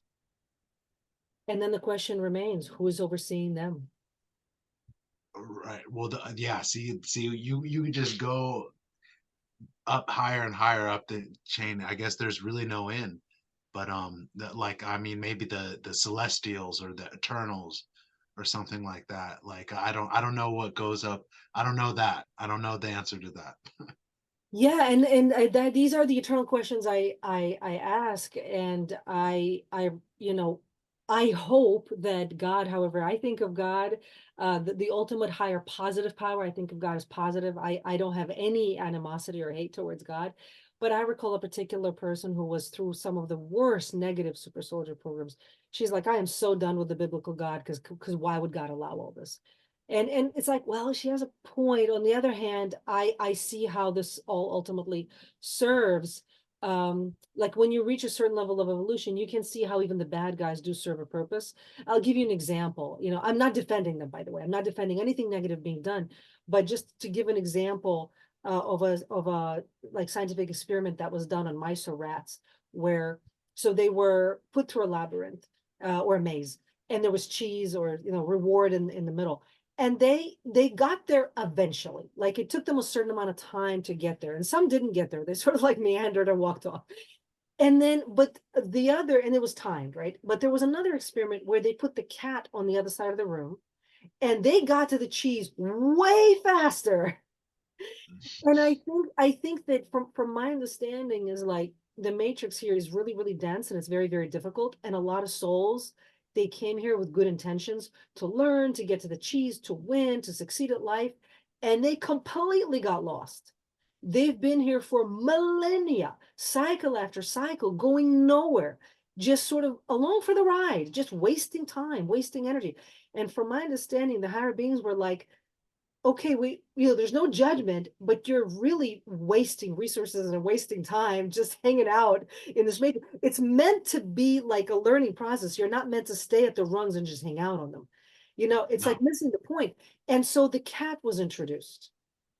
So the dark forces were introduced as a motivator to get people moving. And what's interesting is that some people got the point and got moving faster, and some people went into the direction of the dark side and embraced it. And the light forces were like, that is not what we expected them to do. Right. Right. So it's like the war games, or the game theory is very interesting. When I say game, I don't mean like child's play, but in terms of mathematical scientific equations, I think some of the light forces were a little bit naive. And I think in some of the spiritual teachings, they say we were a little bit naive because we really thought that this would just compel everyone to go in the right direction. We really didn't expect them to just eat up all this satanic crap as a chocolate eclair and love it and worship it. Why do you guys do that? And I'm like, That's it's a good point because actually I know that my mentor Ramtha, the enlightened one, he actually is a funny guy, but he actually said where he because he's an entity here, a higher dimensional entity that's helping raise people up out of the matrix. That's why he's here. And he was telling a story about, all the entities, higher beings, where he comes from. All those higher beings were like, dang, like you're going to earth, like you're actually going to earth to help these people out. Like they're a lost cause, but we do have some of the higher beings think we're a lost cause. You know what I'm Yes, saying? they Obviously, do. They but do. but there are obviously others that are helping us, and we're not a lost cause because we made it past the mark, which was 2012. So So for this is kind of going to sound a little bit sad, and I'm not saying I agree with it. I'm just saying that this is the research that I have. This is to your point that there are some evolved beings out there who think we're a lost cause. From my understanding, what Earth has become is like a sanatorium where uh there's been a lot of war in the universe, like Star Wars, except it was real in the past. And lots of planets self-destructed, lots of civilizations self-destructed. Like I actually a few years ago remembered being a lyran, like one of the feline, beautiful, evolved feline beings who had their own planet, and we were at war with the Draco, and our planet got destroyed. And just the amount of sadness from all the beautiful, like that beautiful civilization being destroyed. And then we lived on ships, and we became like a ship-faring race where we just did everything on craft, right? You know that a story, right? planet being destroyed is definitely like the saddest thing I can think of. Yeah, all those people, all those beings, our history, our ancestors, everything. And so then we just became a ship-faring race where we lived entirely on ships. And and I had that memory, and then deciding to come here. And so I know that at some higher level, I have some aspect of my higher self that's actually a feline, that's a lyran. But why is that important? Is because there's lots of beings like that who have a memory of their planet being destroyed, or being destroyed with it. And the trauma of that, the shattering of the soul, makes it so they can't just continue to evolve normally. There has to be a healing. And all these beings from all over the universe, maybe other universes, are brought here to heal. And everything is made super basic here, because it's like, okay, you guys couldn't handle, it's not a judgment, it's not a punishment, but clearly that higher level of technology and that higher level of life, you couldn't handle it. Everything exploded. So let's bring it down to absolute basics, to the point where it seems retarded. But let's look at 1, 2, 3, and let's just resolve whatever conflict there was at the level of absolute basic. And that's why you see everything in the Matrix like a caricature. It's like a super basic caricature of higher, like more evolved concepts. And sometimes I'm like, why do I still have to be dealing with it? But then I'm like, because this is where it becomes clear what the conflict actually is, and what needs to be healed and what needs to be resolved, you know? Yeah, it is Eh, that it clears it up though, and that's what we need to mhm. have is that cleared up. Like what is important, it needs to be cleared up, and that's that is happening here because what's important is life, life of the planet, and us being able to live in peace on it. Live in peace. I think that's it. Is there are so many different kind of beings here, because from all the survivors, these are survivors of the cataclysmic events, who are brought here and said, you got to learn how to live together. You just can't keep killing each other and yourselves. And so this is why it's been said many times that ultimately a lot of things we think are so important are really not. They're incidental. Ultimately, when you go to the other side, what you'll be asked is, how well did you love? Did you love, and how well did you love? That's going to be the number one question. and, Mhm. and especially That's whatever you good. perceive as other than you, right? Yeah. No, I definitely feel that though too, because it is all about love. I mean Mhm. that I mean even though it's cliche and all whatever that sounds, but it really is. It's about love and opening up your heart and being one with nature, feeling the animals, feeling in tune with yourself, and just being at one with the universe. Like, I mean, that's like once you make that connection, like it's so astounding. Like when you realize that you're part of the universe. Like you're not only part of it, but you're essential to it. Absolutely. And I think that's also very important because we're not talking about Valentine's kind of caricaturized love. We're not talking about that. Because I know the Matrix has a tendency to caricaturize everything. That's what the Matrix is. But if you are able to just sort of peel away the layers of the Matrix and go into the real, what's really real, you'll see that love is your connection to everything, being able to connect to everything. And it's very, very hard here because a lot of people, and I have this conversation a lot with people, that people have closed their hearts. People have become cold-hearted. People are lacking empathy. I'm a, you know, I'm a victim of that too. You know, I close down my heart being here. It's because like you did, you said it's hard, but you know, you part of your healing is opening it back up. So That's right. And especially people who've been through all of these super soldier programs or where they've been tortured and killed many, many times. You don't go through that, loving everybody and loving every moment of your life. Your heart ends up shutting down. So you have to open it slowly, little by little, and eventually learn how to live with an open heart and be able to genuinely love. And I don't mean that in a romantic way, although it could be romantic too. It could be marriage, it could be that, but it's more about, can you accept other people where they're at? Can you see them for who they are and accept them exactly as they are, and still be able to have a conversation, have an honest discourse about something and connect with them truly, and maybe be able to help them and maybe be able to be helped by them. There has to be an exchange that's love based, and I think that's what it is human beings evolve by helping each other. Ultimately, it comes down to something tangible. How many people have you helped, right? Because you can say, oh, I love lots of people, but what do you actually do with that?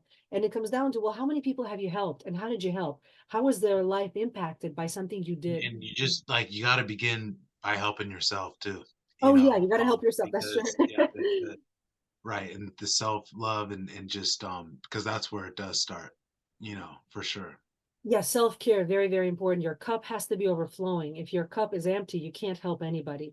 If your heart is closed, you can't share love. Um, and in whatever way that you choose to share love.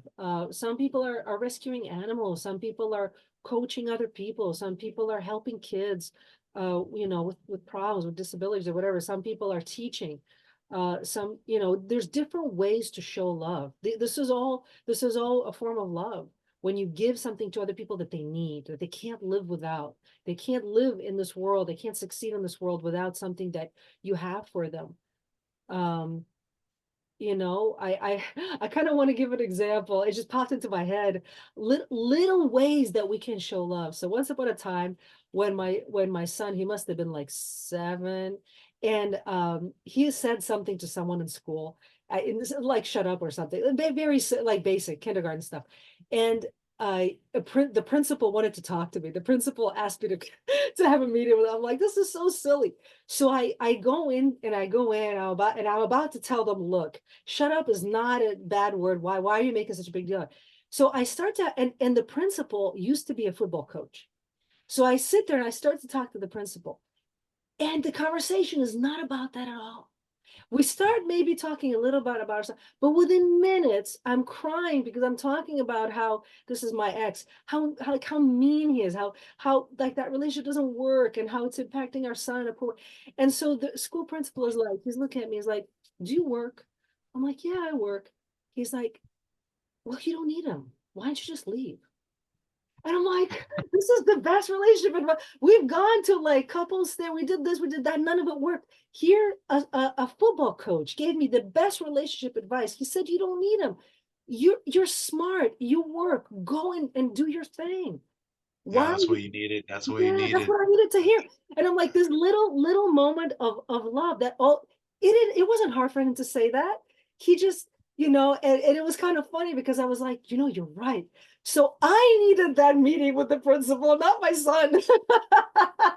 Right. That's That's true. That's true. So my point that I'm making is you never know when you can share a little bit of love with somebody in the form of wisdom or in the form of encouragement, or in this case, just a little bit of truth, the obvious truth that I couldn't see, but he could see. He was like being a father to me. He's like, go do your thing. You're smart. You don't need this. And he was right, because then I left and my life got much better after. Actually, after that is where I started to study martial arts. And I feel like that really is where my heart really started to heal. When I started to study martial arts is when like at a very deep level I started to heal out, and then I was able to serve in a much much bigger way. So you just, take little opportunities to share something from the heart, a little bit of truth or a little bit of wisdom, and in a way that helps people to evolve and grow. That too is love. You know what I mean? Yeah, sure. Yeah, and you never know, you never know when you can help somebody or give them what they need, like you just said. So it's good to be able to share love, but you got to be able to feel it yourself, and I mean, it comes with the healing. So that's what it's all about, where we can heal and have the best health. So Absolutely. So I think this was a really, really important conversation. I really hope that our viewers and listeners got something for themselves out of it. Um, and I hope people comment and ask questions, because if those questions can go into later conversations where we can share more information. This is a huge topic. There's hours and hours and hours of conversations about these topics already there. But unfortunately, a lot of it gets censored and a lot of people can't find it. If you search for it, you may not be able to. You have to know what you're looking for. So we're going to continue to have these conversations because they're healing for us and for everybody. And it's and good. and It's good. That's the thing is, it is part of the healing. It's good to be able to talk Mhm. with another that's been through a similar experience, so we can talk about it with each other, because this is something you don't really get a chance to talk about, and it is a personal thing, because each one of our experiences in this is personal, to us. That's why uh, you know, we do have to heal ourselves personally, but we can help each other um, too. By having support for each other, having understanding, listening to other people's experiences, and not knowing that they're not crazy. You Absolutely. I know, think people need to know that. Yeah, because some of these paranormal things are so bizarre that like a regular person in the Matrix, they're gonna think it must just been a dream. It's not real. It's I'm must have been telling you, it's a taken paranoid. me. It's taken like I still, I've been like since 2012. I've been studying, very avidly, but it still gets because once you take the red pill, you do see how deep the rabbit hole goes, and it doesn't end. It doesn't stop. So things do kind of get stranger and stuff. And you do have times where you're kind of questioning things. You're like, but the understanding comes as you learn more. Absolutely. So let me ask Yeah. you this final question. If somebody out there thinks, you know what, I think I was part of the secret space program or super soldier program, I'm not sure, but maybe because I see some symptoms, I have dreams about it, or I have these strange PTSD symptoms that are unexplainable, or I have other symptoms. What can they do? What are three things they can definitely do to help themselves to heal? First thing I would say is meditation. That is definitely just start to meditate more, because that will connect you to your soul and your memories, and that will help you to be able to heal through it. And so the next thing, um, just take care of yourself. Just be focused on your health. A lot. Exercise, exercise. For somebody that's been involved in this, getting exercise definitely helps with handling all the energy that's behind it. So um, and the final thing would be just to have a spiritual, um, find yourself spiritually, whatever works spiritually for you. Um, Definitely spend time in building yourself spiritually. That's very, very good advice. And I think for a lot of people, I can say for myself, I have to have extremely strenuous exercise. Like right now, I'm working out 2 hours a day, 6 days a week, and I'm like, I actually need more. It's the way I sort of explain it to people is like it's like a very sophisticated car. If you only use it once in a while, it's actually gonna rust and break down, and it's not gonna work. You have to use it up daily.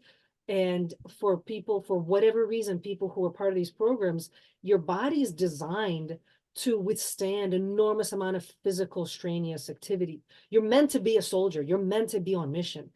And if you're not, it's almost like that power turns against you. You start, like literally things will start breaking down around me. Things break. Like, and so if I Right. don't, yeah, or, Things don't go good. Things don't go good go, go, go. when you're not moving and working out. So I learned that too. Yeah, yeah, and people typically underestimate, especially if you're a female and you've been through this, you might underestimate, you might not realize how much strenuous fitness you need. And I can say I could probably do 4 hours per day, and that will feel good. Like that won't feel too much. I That's not a normal thing for like that's not a like a regular average female. That's not normal. But No, when that's not. no, That's pretty extraordinary. right, but when you've been through these programs, you've been changed. You now require this. You need this to be like optimally mentally healthy. So for your own mental and spiritual health and for your own productivity, you need a lot of strenuous fitness. And I think you need a little bit more alone time than the average person because you That process, too. That too. You a lot of alone time. yeah, you You actually process a have to lot. get very comfortable with being alone. Yes, absolutely. You have to be very comfortable being alone. So like crowded places, loud parties. You if you don't get triggered, that's good. But you might even some people do get triggered by that, and they don't realize that they are. They start acting things out. But other than that, it sort of starts to break down your ability to be spiritual if you're in a lot of loud places. So spend time in quiet meditation. That will all help a lot. And and building yourself up spiritually, I completely agree. And just to clear out, we're not talking about religion, although it could be somebody could embrace a religion and it will be perfect for them. But when I think you as well, but when I say spiritual, we mean like learn about angels, learn about energy healing, learn about shamanic healing. For me, it was shamanic healing that was the most spiritual form for me, that allowed me to experience my soul and spirituality in the most direct way possible.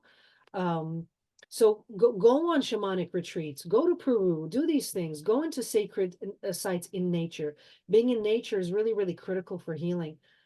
Trees, go hug a tree. I know it sounds really cliche too, but it's you need to be next to trees. Trees are healers, you know.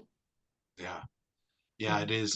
Definitely nature is important too, like you said, the most important. Be out in nature as much as you can. Yeah, absolutely. And also just kind of want to make sure people know that I'm a holistic health and fitness coach, and I've designed programs, and I've designed a psychic self-defense program that specifically helps people who've been through these kinds of programs. And not only, but I think a lot of the clients that I do end up attracting into my psychic self-defense program is people who've been through these kinds of things, because unfortunately, when you've been through a lot of these kinds of things, you carry a lot of you have a large shadow, and sometimes you carry a lot of dark forces with you, and you need to clear these dark forces off. Some people have nightmares every night, and they don't realize that those are memories, and they're dealing with that, and they're experiencing psychic attack. They don't understand why. And so I've built out a program that I designed based on my study with my mentor John Livingston. I trained with him for 9 years, and I talk a little bit about that on my website, psychicselfdefensetraining.com. But I've built out programs to help people who've been through these programs. So you're not alone. If you've been through something like this and you don't know what to do, you may or may not get some help from like a regular therapist. But I'll be honest with you, they don't really understand this. Most No, nope, don't no. understand. They're No. they're gonna think you're schizophrenic, they're gonna miss the point, they're gonna give you medication, it's gonna make you worse. Just I wouldn't even bother with that personally. Sometimes they're spiritual, they're a little more faith-based, and maybe they can help you a little bit with that part of it, but they don't really understand how to help you to integrate all your alters. Unless they've studied the super soldier programs, they're not gonna know what to do with you. And you're just gonna Mhm. waste your time at best, and at worst, they might put you somewhere not and that's not gonna help you, right, Anthony? Yeah, no, they're not the mainstream doctors and they are not prepared. They to handle this. So Completely unprepared. it's It's not part of their training. like I said, it's a personal thing. It's a personal thing that you have to go through. So Yeah, and I'll just mention the story really quick, that I once met a really wonderful psychotherapist who she had a faith-based practice. She was a very strong Christian, just a really, really good soul, very sincere person. And she specifically specialized in helping people who went through some sort of satanic ritual abuse or something like a super soldier program. And she said that in her training program, there weren't any books. There was nothing on this. Her mentor told her, You're going to learn everything you need from your clients. They're going to teach you." And so, and when wow. I met her, she's like, "You don't need therapy because you don't have a mental illness. I can only help you if you have a mental illness, but if you don't have a mental illness, then she can't help." And so what I wanted to do was get like a master's degree in psychotherapy so I can help people. And I was hoping she could be my mentor. She's like, I'll mentor you. But then very unfortunately, she was so overweight and she had diabetes. She started to have cognitive decline so rapidly. So she got taken out. And this comes back to, you got to take care of your health, because if you don't take care of your health, you can't help other people, right? That's the most important thing for sure. Is your health. Yeah, you have to take care of your physical health, and mental health, everything. You have to take care of all of your health, because if you don't, then the dark forces take you out. They take you out, and then you cannot be of Yeah, service. we gotta raise our light bodies up. The better health, more in health you are, the higher your light body will be, the higher your vibration will be, and the better reality that you'll experience, the more able you'll be able to control reality. So that's very important. Exactly, exactly. And so, all right. So I think that considering the changes here, let's go ahead and finish up. And this was super productive, and yeah, hopefully we'll have more conversations in the future. So thank you, Anthony, so much for this incredible conversation. Um, and Thank you very much. It's always a pleasure to talk and just talk about these things and address what's important. So thank you very much. Appreciate it. yes, thank you so much also for sharing your wisdom with all of this. Um, and hopefully we'll have another conversation maybe in a few weeks or something like that. Okay, yeah, no, that sounds good. It's gonna be a series, we'll just get everything out, because that's the thing about like interrogate not interrogation, but the longer somebody talks, the more that comes out. So I hope we're not interrogating each other, but no, yes. no, it's just a tactic, but it's an interview. Yeah, that was the point was the longer you talk, the more comes out. So That's our super soldier mission jargon comes out. it Yeah, it did. It happens to just me came too. out. Yeah, it Yeah. happens to me too sometimes. I'm like, weapon systems are being activated. Yeah, it comes out sometimes. Yeah. All right. Well, have an amazing rest of your night, and I'll talk to you later. Okay. You too, Ariel. Have a good night and talk to you soon. Okay. Bye. Bye.